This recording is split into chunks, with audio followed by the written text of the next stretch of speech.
warahmatullahi wabarakatuh. Perkenalkan kami dari kelompok 2 akan mempresentasikan tentang akuntansi penghasilan pajak.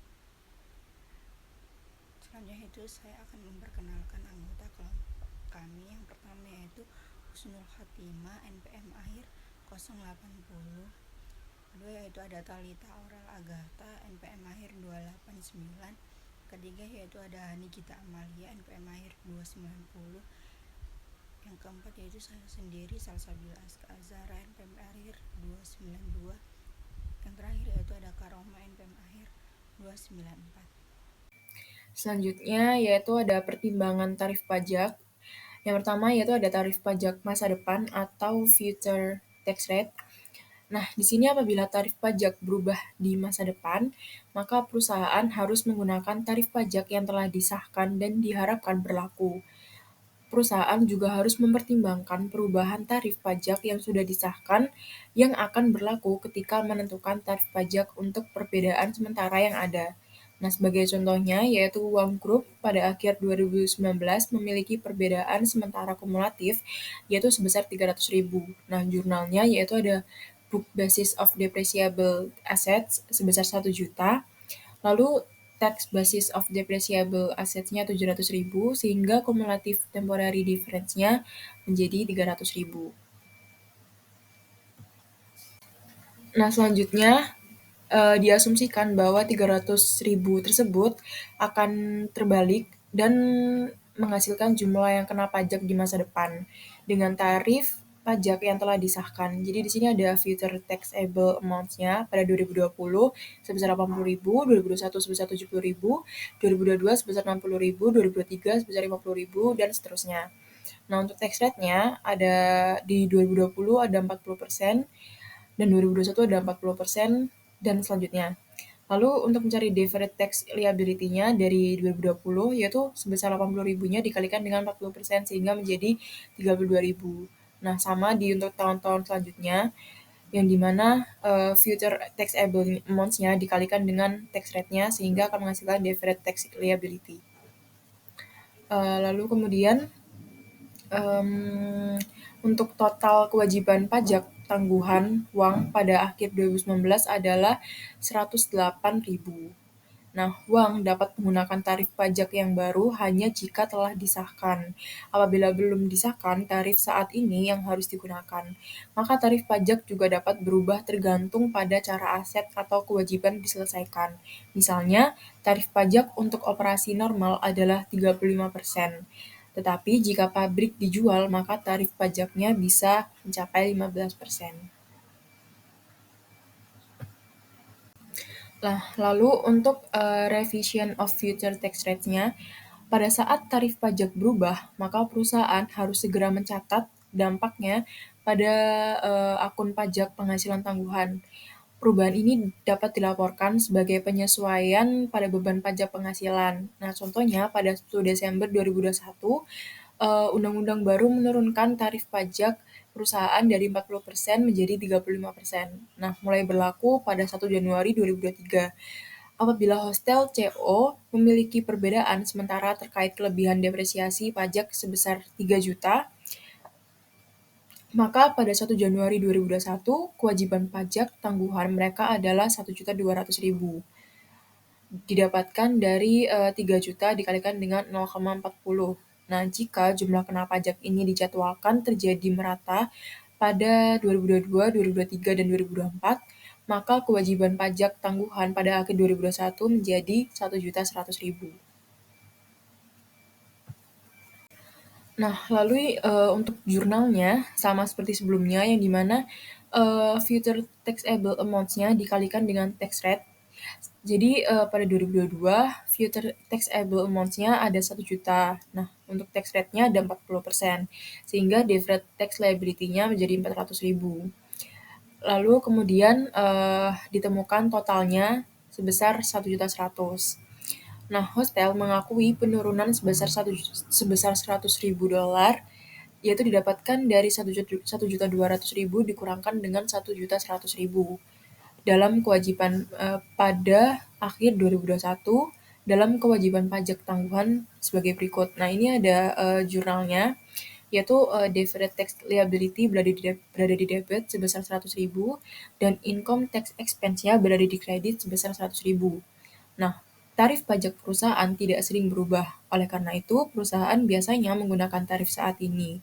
Namun, apabila tarif pajak di beberapa yurisdiksi berubah lebih sering, sehingga memerlukan penyesuaian dalam pajak penghasilan tangguhan.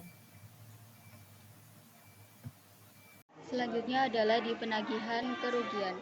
Penggunaan penerusan kerugian, perusahaan dapat meneruskan kerugian operasional bersih untuk mengimbangi penghasilan kena pajak di masa depan dan mengurangi hutang pajak di tahun-tahun mendatang. Kerugian operasional bisa sangat besar, misalnya saja Grup DEWU memiliki sisa kerugian pajak sebesar 2,5 miliar pada akhir tahun 2018.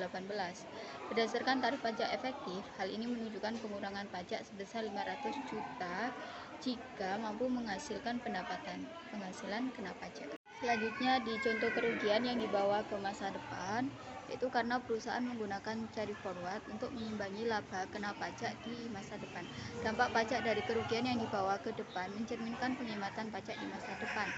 Masalah utama dalam akuntansi adalah apakah terdapat persyaratan yang berbeda untuk pengakuan aset pajak tanggungan.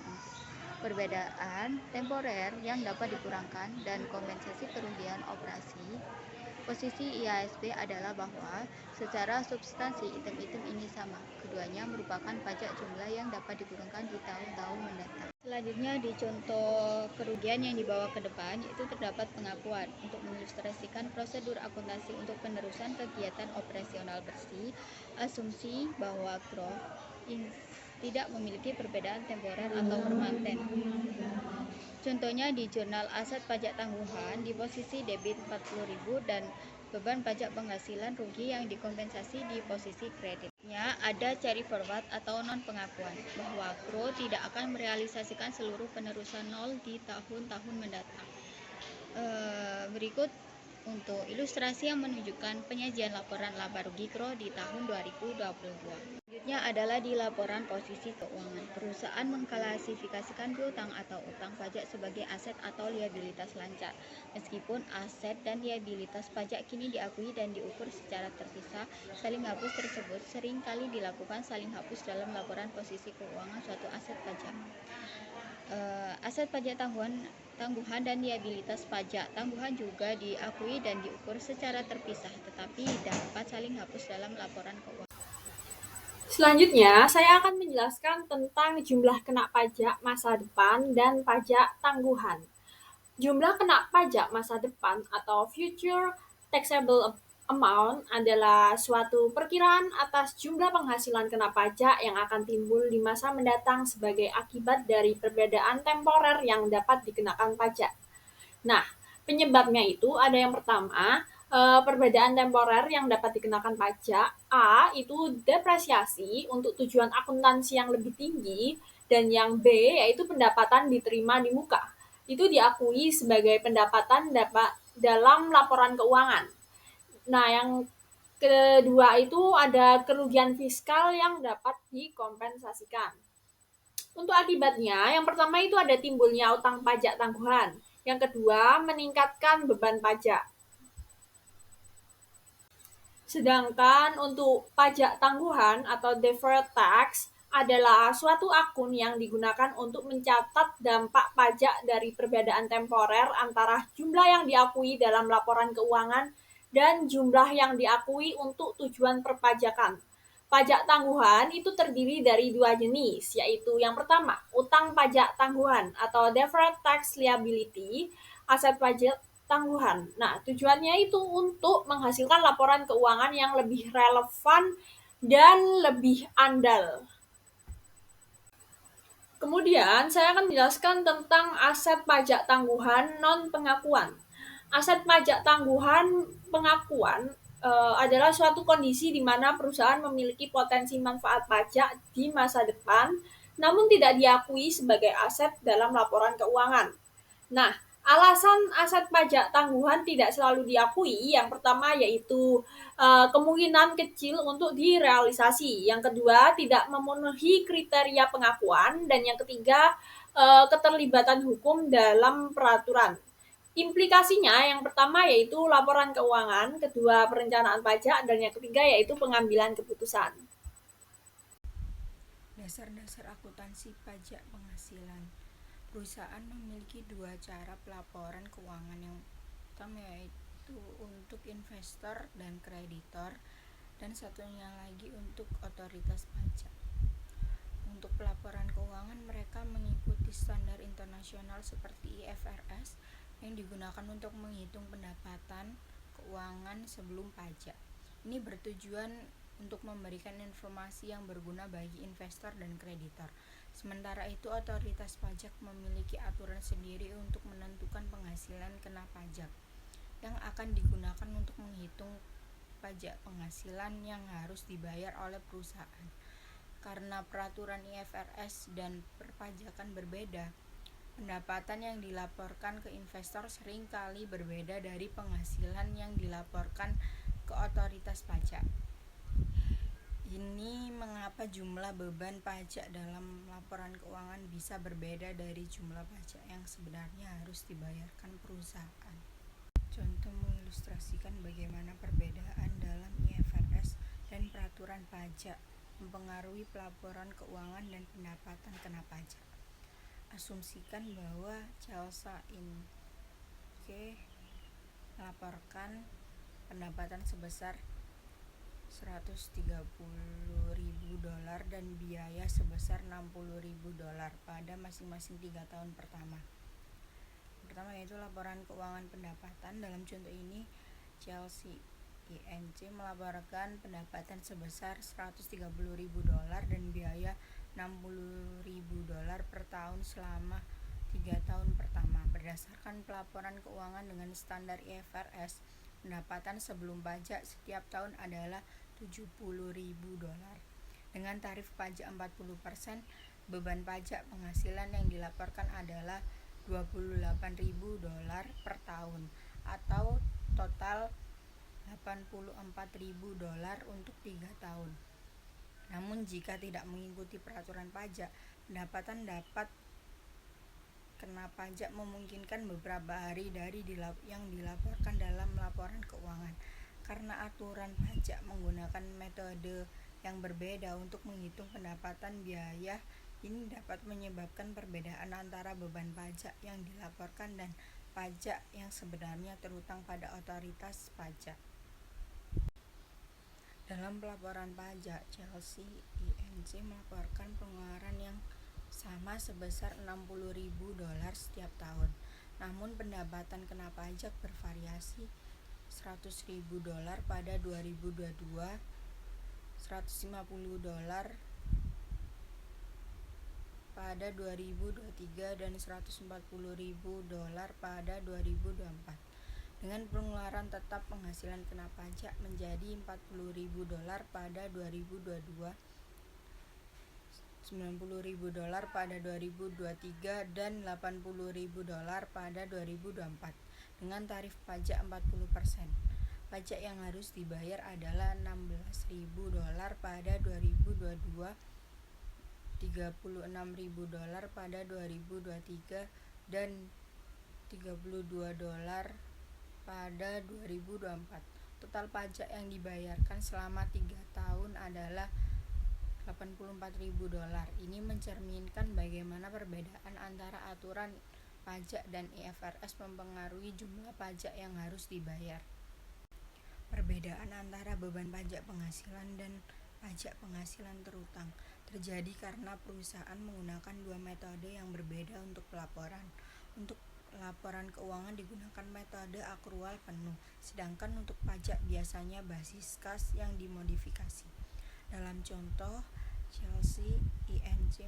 meskipun beban pajak penghasilan yang dilaporkan setiap tahun adalah $28.000, jumlah pajak yang sebenarnya terhutang kepada otoritas pajak bisa berbeda seperti pada tahun 2022, ketika hanya $16.000 yang terhutang karena penghasilan kena pajak lebih rendah.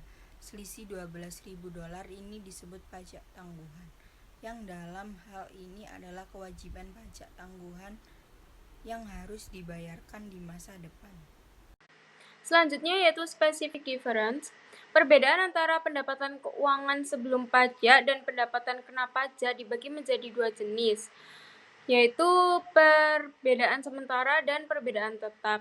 Perbedaan sementara bisa berupa yang pertama perbedaan kena pajak, menghasilkan kewajiban pajak tangguhan ketika aset dipulihkan di masa depan. Yang kedua, perbedaan yang dapat dikurangkan, yaitu menghasilkan aset pajak tangguhan ketika kewajiban diselesaikan di masa depan. Perusahaan harus membandingkan laporan posisi keuangan untuk pajak dengan laporan sesuai IFRS guna mengidentifikasi perbedaan ini. Perbedaan sementara bisa berasal dari selisih awal nilai buku dan pajak, dan bisa menghilang di periode selanjutnya atau perbedaan pembalikan.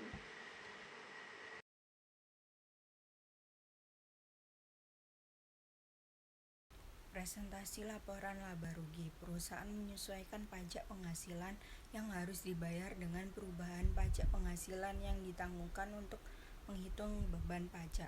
Jika kewajiban pajak tangguh meningkat, jumlah tersebut ditambahkan ke pajak yang harus dibayar.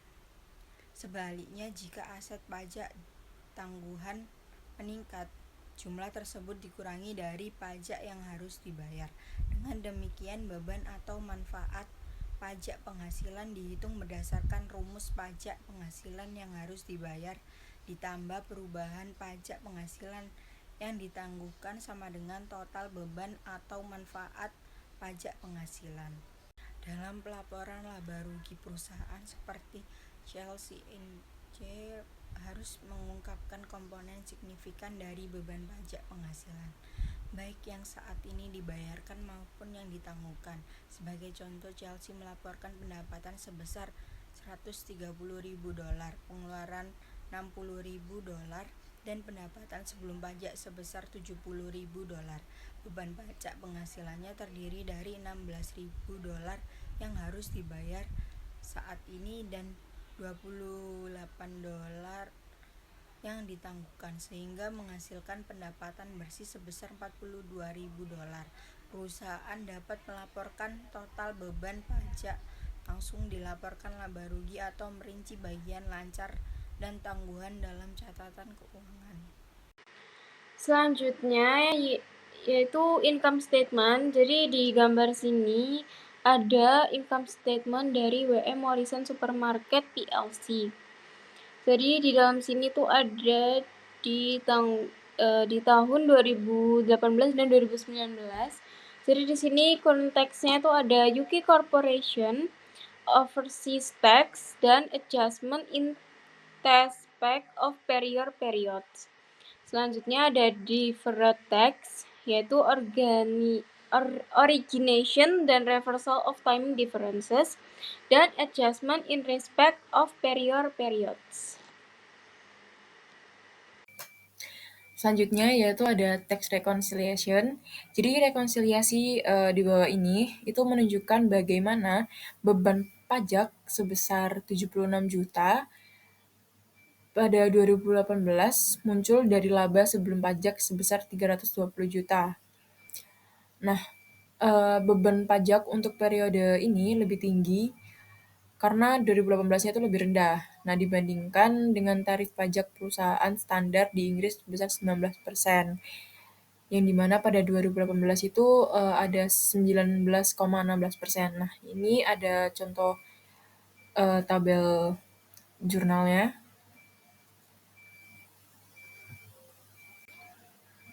Nah, lalu selanjutnya ada faktor-faktor yang mempengaruhi beban pajak. Jadi tingkat pajak efektif tahun ini adalah 23,7%, yang dimana pada 2018 yaitu sebesar 18,2%, sedangkan tingkat pajak terstandarisasi adalah 23,5%, yang dimana pada 2018 yaitu 23,8%. Nah, untuk 4,5% lebih tinggi dari tarif pajak hukum Inggris sebesar 19%. Jadi peningkatan ini disebabkan oleh depresiasi yang tidak diizinkan pada properti, mencerminkan strategi kepemilikan aset. Nah, tarif pajak perusahaan akan diturunkan menjadi 17% mulai pada 1 April 2020 dan pajak tangguhan dihitung berdasarkan tarif 19% atau 17%, tergantung pada waktu perbedaan sementara terbalik. Nah, tidak ada indikasi perubahan tarif pajak setelah 1 April 2020. Nah, lalu selanjutnya itu ada pengungkapan pajak dalam laporan keuangan. Jadi, perusahaan menggunakan tarif pajak yang bermakna untuk menjelaskan hubungan antara beban pajak dan pendapatan akuntansi. Pengungkapan ini penting untuk satu, menilai kualitas laba, yang dimana investor memperhatikan hubungan antara laba sebelum pajak dan laba kena pajak, terutama jika dipengaruhi oleh efek pajak yang sementara, seperti pada Marison Supermarket yang memiliki tarif pajak standar lebih tinggi dari tarif efektifnya. Yang kedua, memprediksi arus kas masa depan, yang dimana analisis pajak tertunda membantu memprediksi kewajiban pajak di masa depan. Morrison Supermarket diperkirakan akan membayar pajak lebih tinggi karena depresiasi yang lebih rendah, meskipun ada potensi pengurangan dari pengeluaran lain. Yang ketiga, pembawaan kerugian operasional, yang dimana perusahaan harus mengungkapkan kerugian operasional yang dapat dibawa ke depan, tetapi Marison Supermarket tidak memiliki pembawaan kerugian.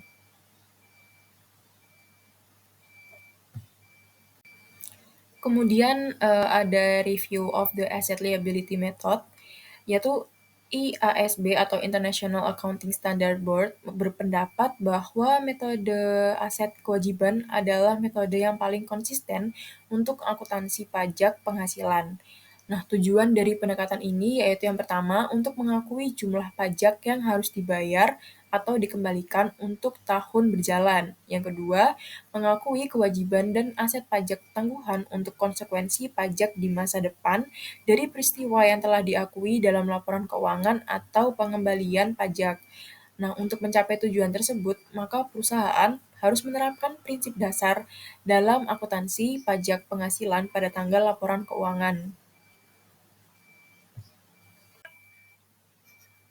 Nah, ini ada prinsip dasar dari review of the asset liability method. Jadi yang pertama, kewajiban atau aset pajak kini diakui atas taksiran pajak yang terutang atau dapat dikembalikan pada laporan pajak tahun berjalan. Yang kedua, kewajiban atau aset pajak tangguhan diakui atas estimasi dampak pajak masa depan yang dapat diatribusikan pada perbedaan temporer dan pengalihan ke masa mendatang. Yang ketiga, pengukuran kewajiban dan aset pajak kini dan pajak tangguhan didasarkan pada ketentuan peraturan perundang-undangan perpajakan yang berlaku. Nah, dampaknya perubahan peraturan atau tarif pajak di masa mendatang ini tidak dapat diantisipasi. Nah, lalu yang terakhir, pengukuran aset pajak tangguhan dikurangi. Nah, jika perlu, sebesar jumlah manfaat pajak yang berdasarkan bukti yang tersedia tidak diharapkan dapat direalisasikan.